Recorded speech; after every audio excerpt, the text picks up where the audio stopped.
직장인의 독립은 늘 조급해지는 것만은 경계해야 한다. 다수의 직장인은 바란다. 언젠가 직장에서 벗어나는 것. 그리고 자신이 독립하는 것에 대해서 어떤 방식이든 스스로 이익을 창출해서 더 이상 월급에 의존하지 않고 직장을 떠나 독립하는 자유의 경로를 희망한다. 나 역시 초창기에는 그것을 강하게 추구했었다. 물론 이는 직장인이 지향해야 할 경로라고 생각을 한다. 그러나 거기에만 빠져들면 과한 희망회로와 조급함으로 섣부른 판단으로 이어질 수 있다. 그래서 냉정한 경계는 필요하다고 말하고 싶다. 물론 그렇다고 직장인으로 안주하며 살아가자는 것도 아니다. 다만 현재 직장인으로서의 가치를 한 번쯤 명확히 따져보고 그 기회비용에 대해서 균형적 비교를 통해서 더욱 확실하고 안전하게 자립해야 한다는 것을 말하고 싶었다. 사업과 직장인을 모두 경험하면서 느끼게 된 것은 사실 객관적으로 말하자면 일반적인 직장인은 월 매출 2천만 원의 매출을 올리는 사업자와 유사하다는 것이다. 실제 개인 사업자가 매월 꾸준하게 2천만 원의 매출을 올리게 되면 이는 우량 사업자에 해당된다. 고시원, 공유 오피스, 에어비앤비와 같은 그런 사업도 월 매출 2천만 원을 꾸준하게 올리게 되면 이는 사실 우량 사업장이다. 월 2천만 원의 매출이라면 연 2억 4천만 원의 총 매출이 잡히게 된다. 사업주에게 돌아가는 실제 마진율은 통상 20에서 30%로 본다. 실제로 임대료, 재료비, 그리고 인건비와 세금 그런 것을 제하고 나면 실제 그 정도 비율이 마진이 현실적이다. 그래서 마진율 25%로 본다면 연 매출을 2억 그리고 3억 정도 올리게 되어도 약 6천만 원 정도의 최종 이윤이 남게 된다. 이는 요즘의 직장인의 연봉 수준에 해당한다. 그래서 매월 2천만 원의 매출을 꾸준히 올려야 가능한 일인 것이다. 요즘 유튜브 광고를 보면 월 1,000만 원 강의, 그리고 연매출 2억대, 3억대 그러한 억대 사업자의 강의가 넘쳐나는데 사실 따지고 보면 직장인의 연봉 수준이 생계형 사업이 의외로 많이 있다. 그만큼 자영업과 사업은 실질적인 마진율을 늘 고려해야 한다. 그렇게 따져보면 현재 5천 그리고 6천만 원의 연봉을 받는 직장인은 매월 2천만 원 정도의 매출을 꾸준하게 올리는 우량한 사업장을 운영하는 것과 사실 크게 다르지 않다는 것이다. 물론 그렇다고 직장에 안주하자는 것은 아니다. 단지 직장 시스템을 너무 과소평가하는 경향을 경계하자는 것이다.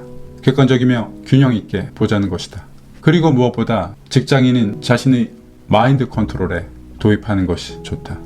조급함과 현재 직장인의 현실을 부정하거나 오직 직장을 급하게 탈출해야 한다는 명분으로서 조바심에 휩쓸리다 보면 현재의 직장 생활이 너무나 힘들어지게 된다. 그리고 직장에서 주변인이 되기 쉽다. 오늘을 부정하며 현재의 과정을 건조하게 만들어버리는 경우도 있다. 무엇보다 마음이 급해지면 더 빠른 독립을 위해서 그리고 추가 수익을 위해서 이런저런 성급한 투자를 하게 된다. 코인과 급등주 그리고 단일 종목에 목돈을 넣고 희망회로를 돌리기 쉽다는 것, 바로 그런 것을 경계하자는 것이다. 그보다 자신은 이미 건실하게 월 매출 2천만 원의 사업장을 운영한다고 너그럽게 인식해보자.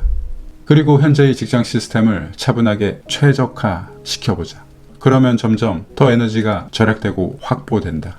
최적화될수록 월 매출 2천만 원과 같은 직장 시스템은 더욱 만족스럽게 돌아가고 그 충전된 에너지와 자원은 건전한 투자와 그리고 자신의 무형자산 시스템을 차분하게 구축하며 정주행하게 된다. 무엇보다 투자도 늘 기다리는 자가 이긴다. 직장인 투자자에게는 더더욱 그렇다.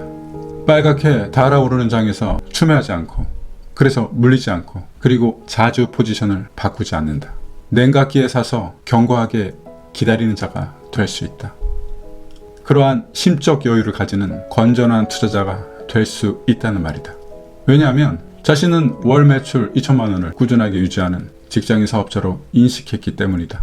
다시 말해서 월급 400만 원이 박봉의 직장인이 아닌 월 매출 2천만 원의 직장인 사업자로 인식했기 때문에 가능한 일이다. 이는 실상 틀린 말이 아니다. 실제 그렇다. 그렇게 마음을 먹으면 보다 너그러워진다. 차분하게 거기서부터 견고한 계단을 하나씩 쌓아보자는 것이다. 이는 직장을 병행하는 자의 마인드 컨트롤이며 내적 매니지먼트이다. 이제 거기서 하나씩 사업장을 추가하는 마인드로 시작해보자. 보다 우량지 아파트로 갈아타는 것도 자산 투자 사업이라 인식하자. 또한 유튜브를 개설하는 것도 무형자산 사업을 시작하는 것이다. 매월 잉여 자금을 성장주에 흔들림 없이 오래도록 적립하는 것도 이런 마인드에서는 가능한 일이다. 그리고 매일 글을 쓰는 것도 컨텐츠 사업가로 시작하는 것이다. 그리고 직장 시스템을 계속 최적화시키자. 그렇게 지속하다 보면 사실 마음이 급해질 일은 없다. 그리고 이러한 시스템을 지속하게 되면 사실 실패하기도 어렵다. 이러한 방식은 직장에서 무엇보다 견고하게 독립하는 현실적인 방법이라 생각합니다. 당신이 견고한 자유를 진심으로 바라는 마음에서 영상을 제작하였습니다. 영상의 공감 감사드립니다.